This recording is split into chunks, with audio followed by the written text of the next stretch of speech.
In this module, we will learn about the internal committee, commonly known as the IC, and how it plays a central role in implementing the POSH Act effectively. The internal committee is the official body responsible for receiving complaints of sexual harassment, conducting fair investigations, and recommending appropriate action. Without a properly formed and functioning IC, your organization's POSH compliance remains incomplete and vulnerable to legal risks. The POSH Act mandates that every workplace with 10 or more employees must form an internal committee through an official written order.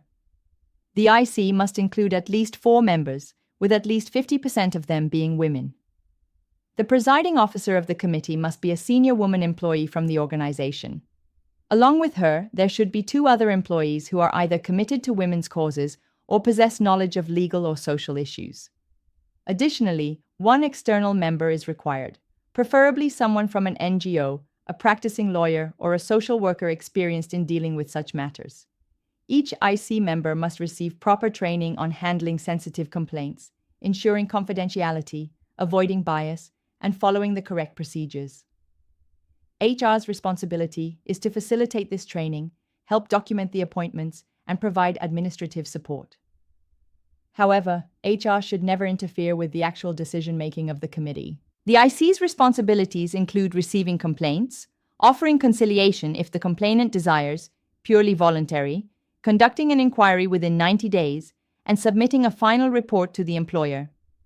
Based on the IC's recommendations, the employer must take action within 60 days of receiving the report. Throughout this process, confidentiality must be strictly maintained to protect the dignity of everyone involved. You are required to check the most recent amendments and state-specific guidelines, as some procedural details may vary based on location or updates by regulatory authorities. A weak or improperly constituted IC can invalidate the entire complaint handling process and leave the organization exposed to penalties. A strong, well-trained IC, on the other hand, builds employee trust and strengthens workplace safety. Next, we will learn the detailed step-by-step process of how a POSH complaint should be handled.